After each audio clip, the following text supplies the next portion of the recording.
നാം ഇതുവരെ നോക്കിയത് ഫങ്ഷണൽ സ്ട്രക്ചർ ആയിരുന്നു. നാം പറഞ്ഞു ഓർഗനൈസേഷണൽ സ്ട്രക്ചറിനെ നമുക്ക് രണ്ടായിട്ട് തിരിക്കാം. അതിൽ രണ്ടാമത്തെ സ്ട്രക്ചറാണ് ഡിവിഷണൽ സ്ട്രക്ചർ. എന്താണ് ഡിവിഷണൽ സ്ട്രക്ചർ നോക്കാം. പേര് കേൾക്കുന്നത് പോലെ തന്നെയാണ്, പല യൂണിറ്റ്സ് ആയിട്ട് ഡിവിഷനായിട്ട് ഇവിടെ ഡിപ്പാർട്ട്മെൻറ്റുകൾ ഡിവൈഡ് ചെയ്യുന്ന ഒരു രീതിയാണത്. In a divisional structure the organization structure comprises of separate divisions. Each unit has a divisional manager responsible for the performance. അതായത് ഇവിടെ മുഴുവൻ പ്രവർത്തനങ്ങളെ ഓരോ സെപ്പറേറ്റ് ഡിവിഷൻസ് ആയിട്ട് ഡിവൈഡ് ചെയ്യുകയും ആ ഓരോ ഡിവിഷൻസിനും ആവശ്യമായിട്ടുള്ള മാനേജേഴ്സിനെ അപ്പോയിൻറ്റ് ചെയ്യുകയും ചെയ്യുന്ന രീതിയാണിത്. നിങ്ങളുടെ ഡയഗ്രാം ഒന്ന് നോക്കിയാൽ നമുക്ക് മനസ്സിലാകും. അവിടെ ഒരു മാനേജിങ് ഡയറക്ടർ ഉണ്ട്. ആ സ്ഥാപനത്തിന് ഡിഫറെൻ്റ് ആയിട്ടുള്ള ഡിപ്പാർട്ട്മെൻറ്റ്സ് ഉണ്ട്. കോസ്മെറ്റിക്സ് ഉണ്ട്, അതുപോലെ തന്നെ ഗാർമെൻറ്റ്സ് ഉണ്ട്, ഫുഡ് വെയർ, സ്കിൻ കെയർ, ഇങ്ങനെ ഡിഫറെൻ്റ് ആയിട്ടുള്ള ഡിപ്പാർട്ട്മെൻറ്റ്സ്. അതിൽ ഇനിയിപ്പോൾ ഗാർമെൻറ്റ്സ് നോക്കുമ്പോൾ അതിന് പർച്ചേസ് ഉണ്ട്, മാർക്കറ്റിംഗ് ഉണ്ട്, R&D ഉണ്ട്, പിന്നെ ഹ്യൂമൻ റിസോഴ്സ് ഉണ്ട്. ഇതുപോലെ എല്ലാ ഡിവിഷനുകൾക്കും ഇത്തരത്തിലേക്ക് അതിൻ്റെ സബ് ഡിവിഷൻസ് കൂടി വരുന്ന രീതിയാണ് ഡിവിഷണൽ സ്ട്രക്ചർ എന്ന് പറയുന്നത്. ഇത് നമുക്ക് ഡിവിഷണൽ സ്ട്രക്ചറിൻ്റെ അഡ്വാൻറ്റേജ് നോക്കാം. ഏറ്റവും പ്രധാനപ്പെട്ട അഡ്വാൻറ്റേജ് ഫങ്ഷണൽ സ്ട്രക്ചറിൽ പറഞ്ഞതുപോലെ തന്നെയുള്ള ഒരു അഡ്വാൻറ്റേജ് ആണ്. It helps in specialisation. And the second one, divisional heads are accountable for profit as revenue and cost. നമുക്ക് പറഞ്ഞല്ലോ ഇവിടെ ഓരോ ഡിവിഷൻസിനും അല്ലെങ്കിൽ ഓരോ യൂണിറ്റ്സിനും നാം ഓരോ ഡിവിഷണൽ ഹെഡ്സിനെ അല്ലെങ്കിൽ ഡിവിഷണൽ മാനേജേഴ്സിനെ അപ്പോയിൻറ്റ് ചെയ്യുന്നു. ആ ഡിവിഷൻ്റെ പ്രോഫിറ്റ് ഉണ്ടാക്കാനുള്ള പരമാവധി ശ്രമവും അവരുടെ റവന്യൂ കൂട്ടുന്നതിനും അവരുടെ കോസ്റ്റ് കുറയ്ക്കുന്നതിനുമുള്ള എല്ലാ നടപടികളും എടുക്കേണ്ടത് അവിടുത്തെ ഹെഡ്സ് ആണ്. അതുവഴി നമുക്ക് എന്ത് ചെയ്യാൻ പറ്റും? നമ്മുടെ കോസ്റ്റ് പരമാവധി കുറയ്ക്കാൻ ഹെൽപ്പ് ചെയ്യും. Third one, it promotes flexibility അല്ലേ. അതായത് നാം ആദ്യം ഫങ്ഷണൽ സ്ട്രക്ചർ പറഞ്ഞപ്പോൾ തന്നെ പറഞ്ഞിരുന്നു ഫ്ലെക്സിബിലിറ്റിക്ക് കുറവുണ്ട് എന്ന് പറഞ്ഞു. എന്നാൽ ഇവിടെ അങ്ങനെയല്ല, നമുക്ക് കുറച്ചുകൂടി ഫ്ലെക്സിബിളായി കാര്യങ്ങൾ ചെയ്യാനായിട്ട് പറ്റും. And fourth one, it facilitate expansion and growth.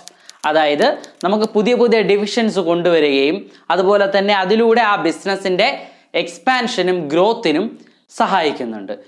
ഈ അഡ്വാൻറ്റേജസ് നോക്കുന്നതോടൊപ്പം തന്നെ സ്വാഭാവികമായും ചില ഡിസഡ്വാൻറ്റേജസ് കൂടി ഇത്തരം ഫങ്ഷൻ അല്ലെങ്കിൽ ഇത്തരം ഡിവിഷണൽ സ്ട്രക്ചേഴ്സിന് ഉണ്ടാകാറുണ്ട്. Very first one, conflict may arise among different divisions.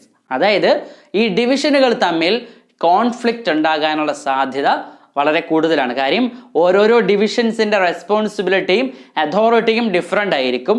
അതുകൊണ്ട് തന്നെ ഈ ഡിപ്പാർട്ട്മെൻറ്റുകൾ തമ്മിൽ അല്ലെങ്കിൽ ഡിവിഷൻസ് തമ്മിൽ കോൺഫ്ലിക്റ്റ് ഉണ്ടാവാനുള്ള സാധ്യത കൂടുതലാണ്. Another one, it may lead to increase in cost. ഒരുപാട് ഡിപ്പാർട്ട്മെൻറ്റുകളും അതിന് സബ് ഡിപ്പാർട്ട്മെൻറ്റുകളും സബ് ഡിവിഷൻസും വരുമ്പോൾ സ്വാഭാവികമായിട്ടും ബിസിനസ്സിൻ്റെ അല്ലെങ്കിൽ ആ ഓർഗനൈസേഷൻ്റെ കോസ്റ്റ് കൂടാനായിട്ടൊരു സാധ്യതയുണ്ട്. നമുക്കിനി നോക്കാനുള്ളത് ഒരു കമ്പാരിറ്റീവ് വ്യൂ ആണ്. ഫങ്ഷണൽ സ്ട്രക്ചറും അതുപോലെ ഡിവിഷണൽ സ്ട്രക്ചറും തമ്മിലുള്ള ഒരു കമ്പാരിറ്റീവ് വ്യൂ ആണ്. നമുക്ക് ആ ചാർട്ട് നോക്കിയാൽ മതിയാവും. ഫസ്റ്റ് വൺ ഫോർമേഷൻ ആണ്. ഫങ്ഷണൽ സ്ട്രക്ചർ ഫങ്ഷൻ്റെ ബേസിലാണ് ഫോം ചെയ്തിട്ടുള്ളത്. എന്നാൽ ഡിവിഷണൽ സ്ട്രക്ചർ എന്ന് പറയുന്നത് ആ പ്രോഡക്റ്റിന് ലൈൻ ഏതാണോ, നമുക്ക് നേരത്തെ നോക്കിയതാണ് കോസ്മെറ്റിക്സ് അതുപോലെ തന്നെ ഗാർമെൻറ്റ്സ് ഒക്കെ പറഞ്ഞു. അതായത് ഡിവിഷണൽ സ്ട്രക്ചർ എല്ലായ്പ്പോഴും ആ ഡിവിഷൻ ഏതാണോ അല്ലെങ്കിൽ ആ പ്രോഡക്റ്റ് ലൈൻ ഏതാണോ അതിൻ്റെ ബേസ് ചെയ്തിട്ടാണ് ഫോം ചെയ്യുന്നത്. സെക്കൻഡ് പോയിന്റ് ഇതാണ്, സ്പെഷ്യലൈസേഷൻ. ഫങ്ഷണൽ സ്ട്രക്ചറിൽ ഫങ്ഷനാണ് ഇമ്പോർട്ടൻസ് കൊടുക്കുന്നത്. അതുകൊണ്ട് തന്നെ അവിടെ ഉണ്ടാകുന്ന സ്പെഷ്യലൈസേഷൻ ഫങ്ഷണൽ സ്പെഷ്യലൈസേഷൻ ആണ്. ഡിവിഷണൽ സ്ട്രക്ചറിൽ അങ്ങനെയല്ല, പ്രോഡക്റ്റിനാണ് നാം ഇമ്പോർട്ടൻസ് കൊടുക്കുന്നത്. അതുകൊണ്ട് തന്നെ അവിടെ ഉണ്ടാകുന്ന സ്പെഷ്യലൈസേഷൻ പ്രോഡക്റ്റ് സ്പെഷ്യലൈസേഷൻ ആണ്. ആൻഡ് തേർഡ് വൺ, റെസ്പോൺസിബിലിറ്റി ആണ്. ഫങ്ഷണൽ സ്ട്രക്ചറിൽ നമുക്ക് റെസ്പോൺസിബിലിറ്റി ഓരോ ഡിപ്പാർട്ട്മെൻറ്റിൻ്റെയും റെസ്പോൺസിബിലിറ്റി ഫിക്സ് ചെയ്യുക എന്ന് പറയുന്നത് കുറച്ച് ഡിഫിക്കൽട്ടാണ്. എന്നാൽ ഡിവിഷണൽ സ്ട്രക്ചറിൽ നമുക്കത് കുറച്ചുകൂടി ഈസിയാണ്. കാരണം അവർക്ക് ഓരോ ഡിപ്പാർട്ട്മെൻറ്റും ഓരോ യൂണിറ്റ്സും അതിന് സെപ്പറേറ്റ് ഡിവിഷൻസും ഒക്കെ ഉള്ളത് കൊണ്ട് കുറച്ചുകൂടി എളുപ്പമായിരിക്കും. ഇനി നമുക്ക് നോക്കേണ്ടത് കോസ്റ്റ് ആണ്. കോസ്റ്റ് ഫങ്ഷണൽ സ്ട്രക്ചറിന് ഇക്കണോമിക്കലാണ്, കുറവാണ്. എന്നാൽ ഡിവിഷണൽ സ്ട്രക്ചറിന് ഒരല്പം കോസ്റ്റ്ലി ആണ്. കോർഡിനേഷൻ ആണ്. നമുക്ക് രണ്ടിൽ നോക്കുമ്പോൾ ഫങ്ഷണൽ സ്ട്രക്ചറിൻ്റെ കോർഡിനേഷൻ ഡിഫിക്കൽട്ടും എന്നാൽ നമ്മുടെ ഡിവിഷണൽ സ്ട്രക്ചറിൻ്റെ കോർഡിനേഷൻ കുറച്ചുകൂടി ഈസിയുമാണ്.